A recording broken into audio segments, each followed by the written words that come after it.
और अभी आपको बताएं कि वजारत इत्तलात के ज़ेरे एहतमाम कश्मीर मुहासरे में है कि उन्वान से एक सेमिनार का इनेकाद किया गया है, जिसमें इस वक्त वफाकी वज़ीर इत्तलात व नशरियात सेनेटर शिबली फराज और मुआवन ख़ुसूसी सलामती मोईद यूसुफ भी मौजूद हैं। Bismillahirrahmanirrahim. Honorable speakers, distinguished guests, ladies and gentlemen. The subjugation of Kashmiri Muslims had been going on for the last 7 decades through military means.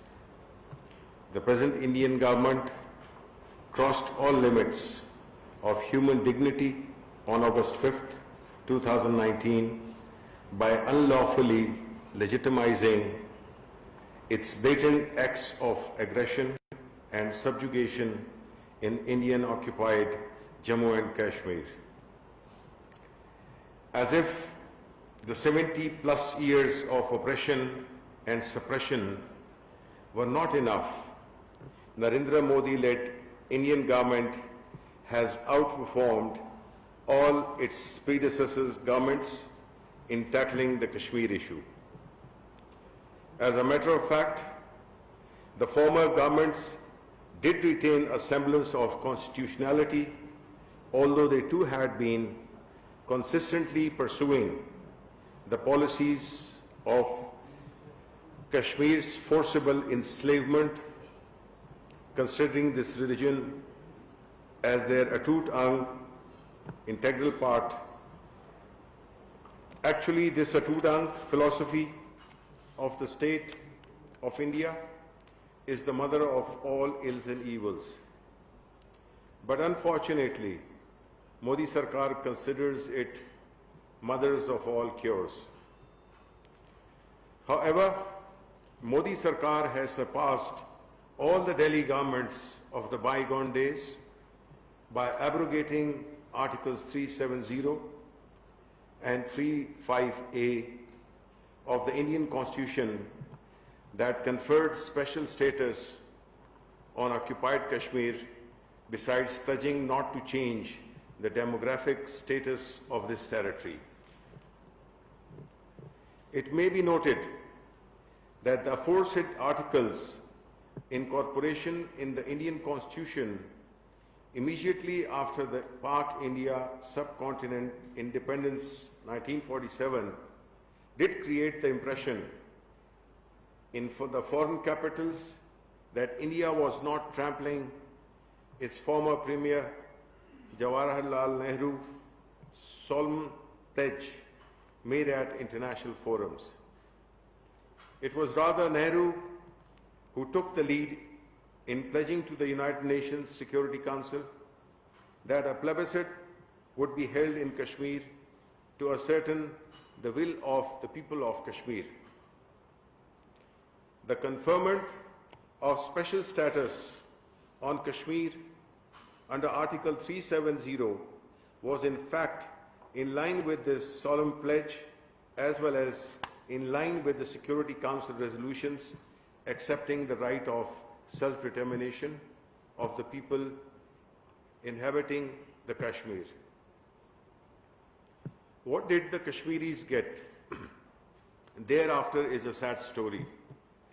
Instead of giving them the right of choice, their bodies were pierced with bullets. Those protesting against coercion, high-handedness of the state machinery, and usurpation of their due rights would be abducted and made to disappear for years. Women crying against their widowhood or forced disappearances of their male members would be gang raped by merciless Indian troops, which use the mass humiliation methodology as a tool of oppression, as they deem it to be an effective tool of subjugation and enslavement. Now that a year has gone by since the abrogation of Articles 370 and 35A, Kashmiri Muslims continue to face abject misery at the hands of Indian tyrants and their merciless forces, which have unleashed a reign of terror in the shape of killing of unarmed Kashmiri freedom seekers, siege, lockdown, and total blockade of communication. Not to name the blinding of peaceful Kashmiri youth and children with the use of pellet guns. Above all, the ruthless practice of forced disappearances has intensified. The troops making excessive use of powers conferred on them through the promulgation of Armed Forces Special Powers Act and Public Safety Acts. Such powers are not even enjoyed by judges in any country of the world. These soldiers can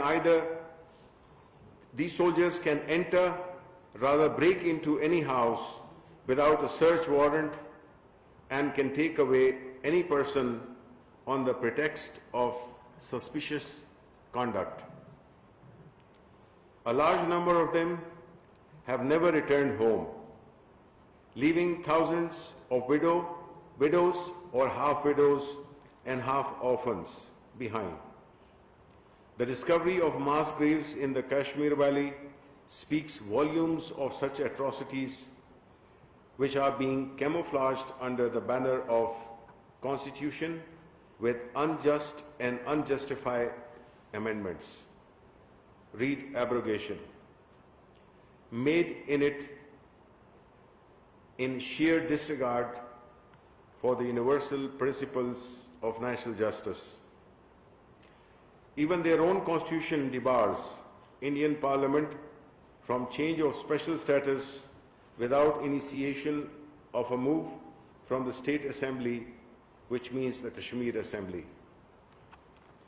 And as for Article 35A, it guaranteed no changes in the demography of Kashmir Valley, but now, after the Article's repeal, Modi Sarkar has picked up momentum at a very fast pace to neutralize the Muslim majority in the valley. In this regard, a large number of non-Muslims from outside Kashmir are being given incentives and facilitation to settle there and also buy properties in sheer violation of the true original spirit of Indian Constitution. All this is happening under the aegis of democratically elected government that claims to be a torchbearer of democracy, simultaneously bragging time and again that India is the biggest or one of the biggest democracy of the world. Is this Indian version of democracy all about invading and enslaving a small, peaceful fraternity of Kashmiri Muslims? Maybe the international community cannot provide a reply to this question. But let me assure you that under the leadership of Prime Minister Imran Khan, we have dedicated all our efforts to project the issue of Kashmir at all international fora. We shall continue to do so, and we shall continue to lend our moral and ethical support to the Kashmiri brethren in their just struggle for the right to self-determination. Thank you, ladies and gentlemen. Kashmir मुहासरे में है कि उन्वान से इस्लामाबाद में seminar का एहतमाम किया गया है। वफाकी वजीर इत्तलात और नशरियात सेनेटर शिबली फराज खिताब कर रहे हैं। उन्होंने कहा कि भारत के गैर आईनी इकदाम के बाद कश्मीर की जोग्राफियाई हैसियत तब्दील करने की कोशिश की गई और